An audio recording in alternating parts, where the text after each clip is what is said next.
하나님의 일이 방해를 받을 때 어떻게 해야만 할까? 하나님께서 오늘 이 새벽 우리에게 주시는 말씀은 에스라 4장 3절 말씀을 함께 합독하겠습니다. 스룹바벨과 예수아와 기타 이스라엘 족장들이 이르되 우리 하나님의 성전을 건축하는데 너희는 우리와 상관이 없느니라. 바사왕 고레스가 우리에게 명령하신 대로 우리가 이스라엘의 하나님 여호와를 위하여 홀로 건축하리라 하였더니. 아멘. 에스라서를 여러분과 함께 강해하고 있습니다. 에스라서의 내용은 1, 2차 포로기한을 통하여 헌신한 이야기입니다. 에스라의 이름 말은 하나님이 도우신다. 에스라를 읽을 때 하나님이 나를 도우신다. 하나님이 우리를 도우신다. 하나님이 우리 가정을 도우신다. 하나님이 내 사업을 도우신다 라고 외치면서 이 에스라를 함께 읽을 수 있어야만 합니다. 에스라서는 1장부터 10장까지로 되어 있는데 1장부터 6장까지는 1차 포로기한이고 7장부터 10장까지는 2차 포로기한입니다. 이스라엘 백성이 3차에 걸쳐서 이제 포로기한을 하게 되고요. 포로로 잡혀가는 것도 3차에 걸쳐서 잡혀갑니다. 그러니까 1차 기한은 스룹바벨 총독을 중심으로 기한하게 되고 그로부터 60년 후에 학사 에스라 겸 제사장인 에스라를 통해서 2차 이스라엘 백성들이 귀환을 하게 되고 또한 느헤미야를 통해서 3차 포로기한이 이루어진다라는 점을 여러분이 명심할 수 있어야만 됩니다. 에스라, 느헤미야, 에스더 시대를 여러분과 제가 함께 생각을 해 본다면요, 이 시대를 여러분이 잘 기억을 할 수 있어야만 됩니다. 자, 에스라서 1장부터 6장까지의 내용은요, 스룹바벨을 통해서 성전 건축이 시작됩니다. 이 건축이 중단되는 오늘 내용이 에스라서 4장 내용입니다. 그리고 건축이 재개되고 건축이 완공되는 것이 에스라서 6장에서 끝나게 됩니다. 이것이 1차 포로 귀환의 내용입니다. 2차는 에스라를 통해서 7장부터 10장까지 60년 후에 여기서부터 여기까지의 기간 이 자체가 60년인데요. 이 60년 동안 일어났던 사건이 에스더서 죽으면 죽으리라 라고 하는 에스더 사건이 일어납니다. 그리고 3차 포로기한은 느헤미야를 통해서 일어난다. 그래서 어떻게 보면 순서대로 에스라, 느헤미야, 에스더 이렇게 나오지만 여러분들 책별로는 이렇게 나오지만요, 기간은 에스라, 에스더, 느헤미야 이렇게 외우면 어렵지 않고 쉽게 여러분들이 함께 읽어 나갈 수 있겠습니다. 오늘 4장 1절부터 5절까지는 방해받는 성전 재건 사업입니다. 사로잡혔던 자들의 자손이, 포로로 잡혀갔던 자손이 이스라엘의 하나님 여호와의 성전을 건축한다 함을 유다와 베냐민의 대적이 들었다, 그렇게 말씀하고요. 여기 이제 유다와 베냐민의 대적이라는 이 문장이 굉장히 중요한 문장입니다. 르호보암 시대에 남북 왕조가 나누어지지 않습니까? 북왕국 이스라엘은 주로 요셉 지파를 중심으로 10지파가 북왕국 이스라엘을 이루었고, 남왕국 유다는 딱 2지파가 이루어졌는데, 남왕국 유다의 이스라엘의 지파가 유다와 베냐민 지파였습니다. 그러니까 유다와 베냐민을 통치하는 것은 남왕국 유다라고 생각하면 됩니다. 그러니까 사로잡혔던 자손들이 돌아오는 사람들이 누구냐? 유다와 베냐민 사람들이었다. 이 대적들, 이들을 대적하는 사람들이 이들이 여호와의 성전을 건축한다는 말을 듣고 지도자 스룹바벨과 족장들에게 나와서 이렇게 말합니다. 우리도 너희와 함께 건축하고 싶다. 우리도 너희와 같이 하나님을 믿는 사람이다. 우리도 지금까지 하나님께 제사를 드려왔는데 우리도 함께 이 성전에서 제사를 드리고 싶다. 여러분, 정말 교묘한 이 양의 가죽을 선 늑대와 같은 지금 이러한 모습으로 그들이 다가오고 있습니다. 그때 3절 말씀을 보니까 스룹바벨과 지도자들이 그들에게 말합니다. 우리가 하나님의 성전을 건축하는데 너희는 아무런 상관이 없느니라. 우리는 바사왕 고레스가 명령하신 대로 이스라엘의 하나님을 위하여서 우리가 홀로 건축하리이다. 그렇게 말합니다. 그런데 4절 말씀에 보니까 홀로 건축하겠다라는 이 선언을 한 이로부터 그 땅 백성이 유다와 베냐민의 대적들이 유다 백성의 손을 약하게 하여 그 건축을 방해하기 시작했다. 그리고 5절 하반절 말씀 관리들에게 뇌물을 주어 그 계획을 가로막았다라고 말씀을 하고 있습니다. 여러분, 하나님의 일에는 반드시 사탄의 방해가 따릅니다. 4장에 기록된 방해의 공작은 2가지인데요. 첫 번째는 공개적인 방해이고 두 번째는 도움을 주는 척하면서 교모하게 방해하는 것입니다. 여러분, 교회에서 이단들이나 교회를 어지럽게 하는 사람들을 가만히 한번 보십시오. 아름다운 교회는 참 장소도 좋고 참 좋아요. 그런데 그러면 장소도 좋고 참 좋은 교회라는 말을 하고 싶은 겁니까? 그런데 그 이유를 강조하고 싶은 겁니까? 이 집사님은요, 참 좋은 사람이에요. 그런데 인간성이 더러워요. 그 말은 좋다는 말입니까? 인간성이 더럽다는 말입니까? 지금 이 방해 공작을 하는 유다와 베냐민의 대적들의 태도가 바로 이런 태도라는 사실을 알아야만 하는 것입니다. 오늘 1절 말씀과 2절 말씀을 다시 한번 보시기를 바랍니다. 포로로 귀환한 사람 유다 백성들이 여호와의 성전을 건축한다 함을 유다와 베냐민의 대적들이 듣고, 이들은 대적입니다. 그러니까 안티크라이스트입니다. 그러니까 여러분 알아야 됩니다. 이들은 적 그리스도의 세력과 마찬가지로 이들이 교묘하게 위장을 해서 우리도 너희와 함께 건축하고 싶다. 우리도 너희와 같이 하나님을 믿는 사람이다. 우리도 너희와 함께 제사를 드리고 싶다. 라고 그렇게 다가오고 있는 모습을 볼 수가 있습니다. 그런데 이 성전 건축을 방해한 자들이 누구인지를 한번 정리를 해보아야만 되겠습니다. 그들은 사마리아 사람들, 혼혈자속으로 불리워지던 자들이었습니다. 그러니까 유다의 지도자들 모두가 다 바벨론으로 포로로 잡혀갔으니까 이 땅에 70년 동안 남아서 기득권을 누리는 자들, 그러한 자들이 사마리아 사람들, 그들은 적당히 세상과 타협하던 신앙적으로 세상 사람보다 더 악한 사람들이 그들이었던 것입니다. 그들은요, 처음에는 같이 믿는 자들로서 함께 건축하고 싶다라고 제안을 했습니다.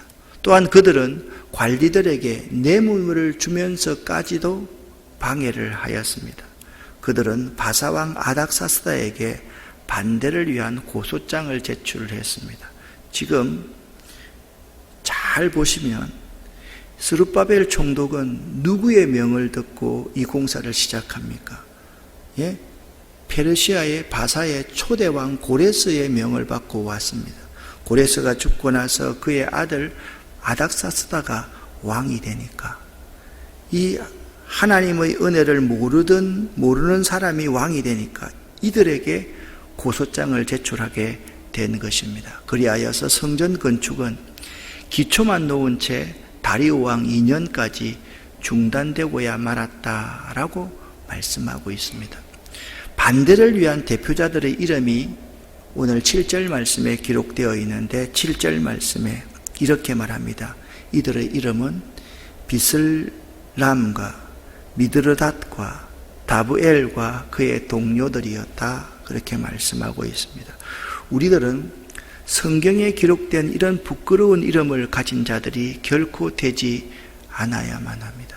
제가 짧은 목회의 기간 동안 쭉 필름을 되돌아보면 정말 하나님의 교회를 어지럽히고 또한 주의 종을 핍박하고 장로님들을 돕지 않고 대적하고 하는 이러한 사람들은요, 말로가 참 비참하게 된다라는 사실을 제 스스로의 경험입니다. 경험을 통해서 저는 분명히 알고 깨달아서 매우 이런 사실이 두렵습니다.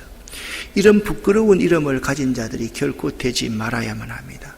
가룟 유다 같은 사람이 되지 말아야만 하고요, 하나님의 백성을 죽이려고 하던 하만 같은 사람 되지 말아야 하고, 사울왕처럼 하나님의 은혜를 잊어버리는 자가 되지 말아야 되고, 여로보암 1세, 아합과 이세벨, 아하스 왕, 므낫세 왕처럼 이렇게 성경에 기록된 부끄러운 인물들이 되지 말아야만 합니다. 여러분의 가문에서는 이런 부끄러운 사람들이 나오지 않아야만 합니다.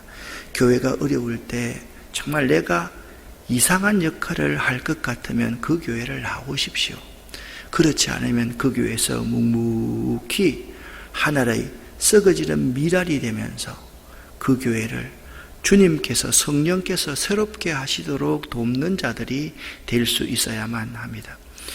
스룹바벨과 유다의 지도자들은 왜 사마리아 사람들의 제의를 거절했을까요? 3절 말씀을 다시 한번 보시기를 바랍니다. 우리가 우리 하나님의 성전을 건축하는데 너희는 우리와 상관이 없느니라.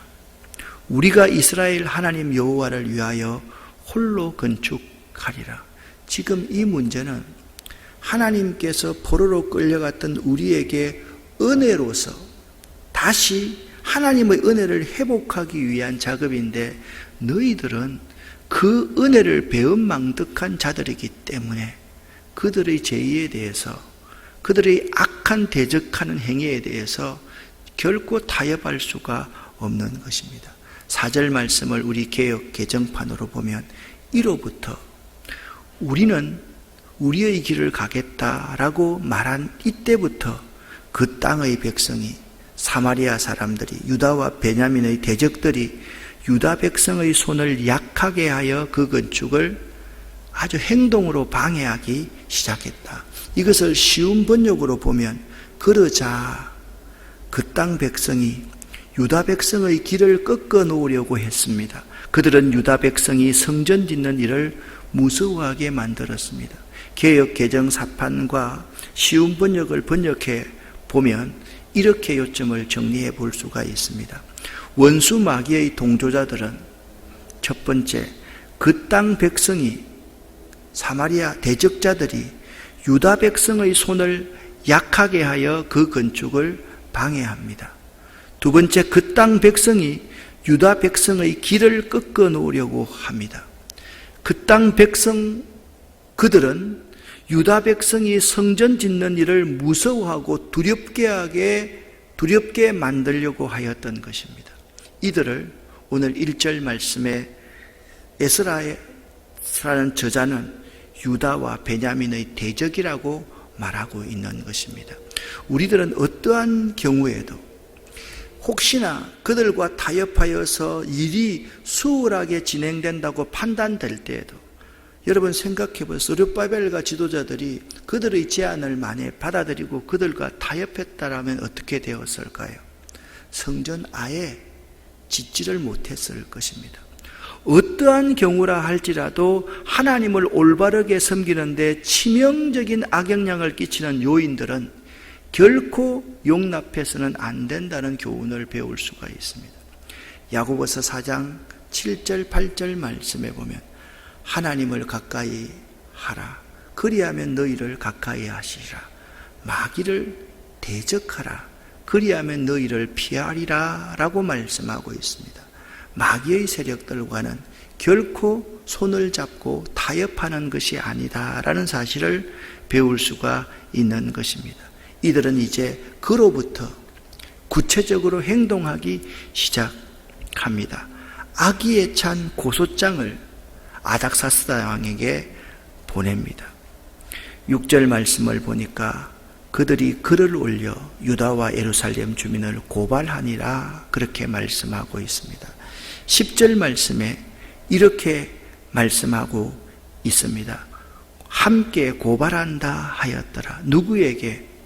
하나님의 은혜를 모르는 아닥사스다 왕에게 고발을 했습니다.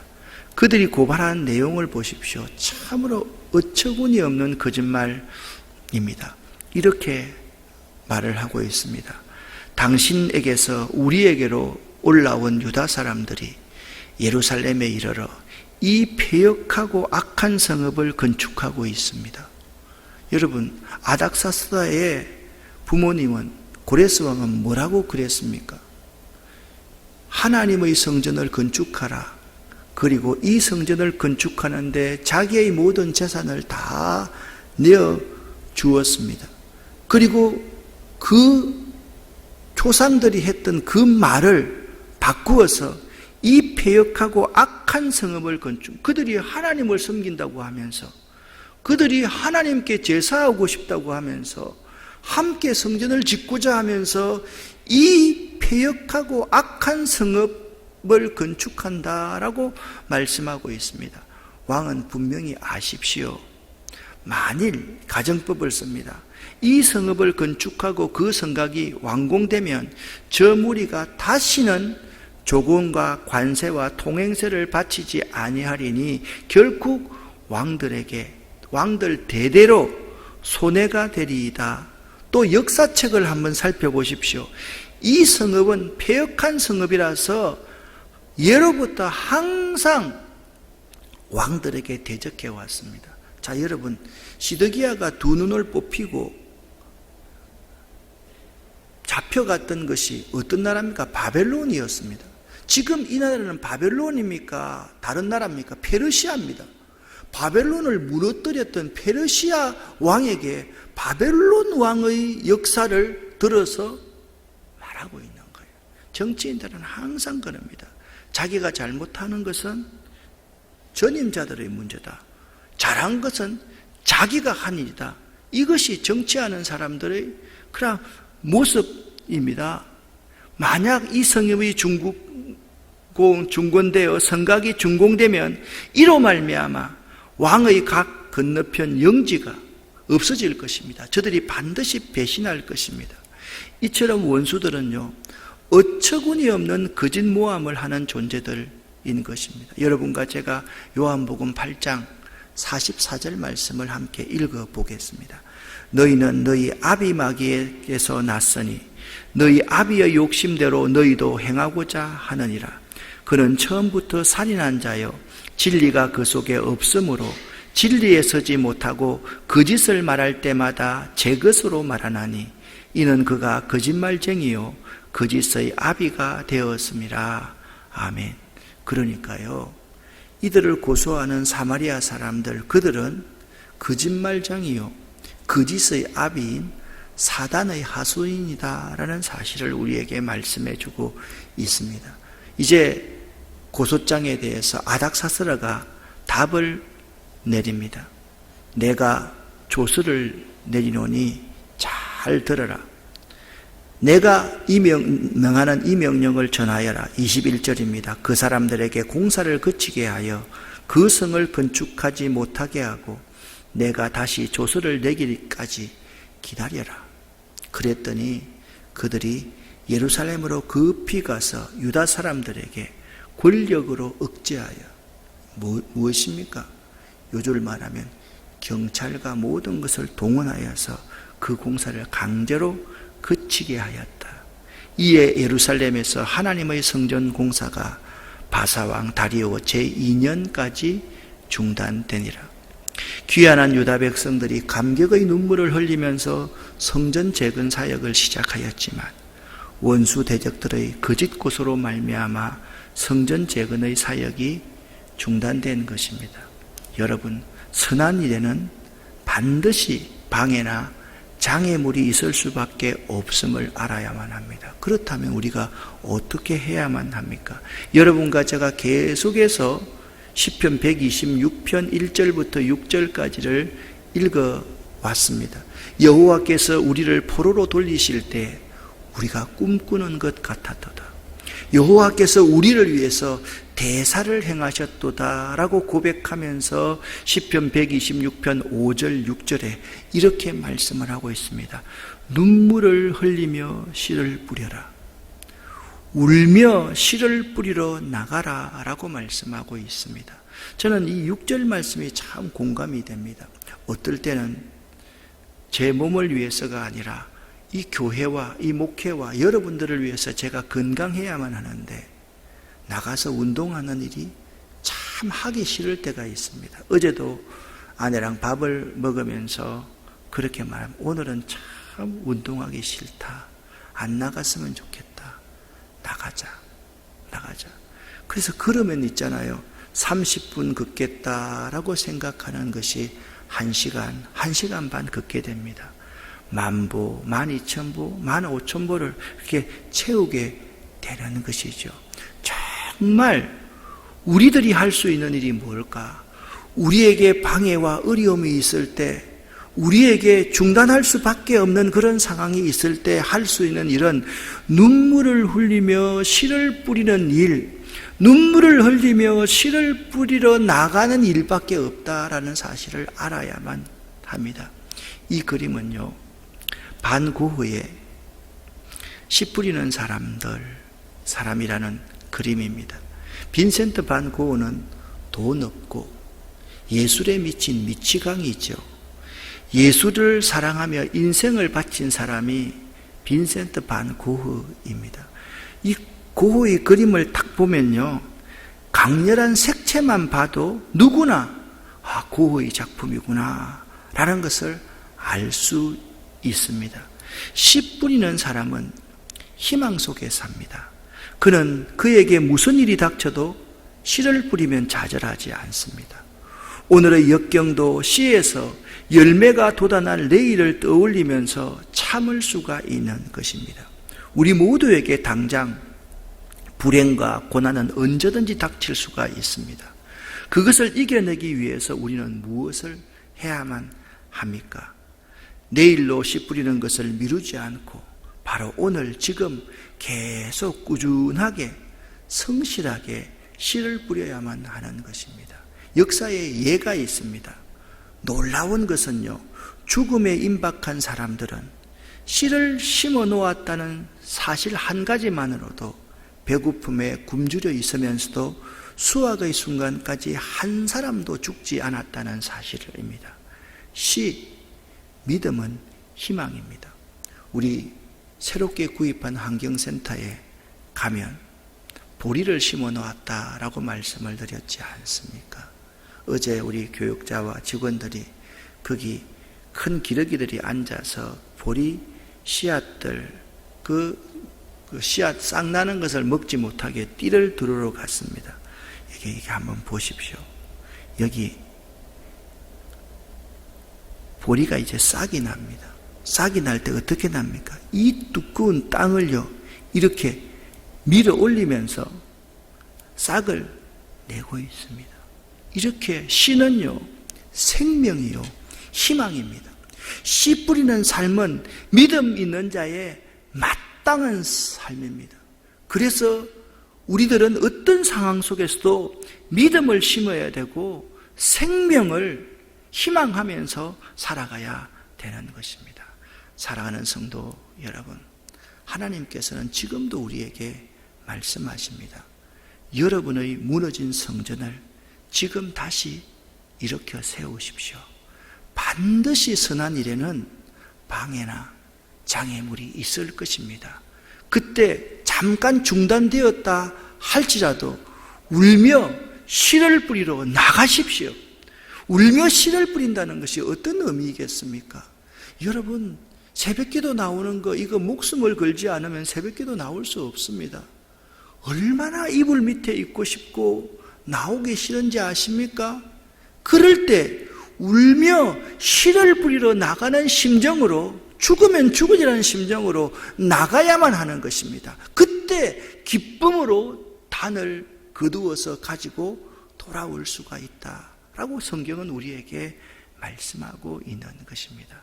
여러분, 날마다 십자가 앞에서 나를 죽이는 삶, 내가 새벽제단을 쌓고 금식으로 기도하고 또한 철야로 기도하고 이런 삶이 무엇을 하자는 삶입니까?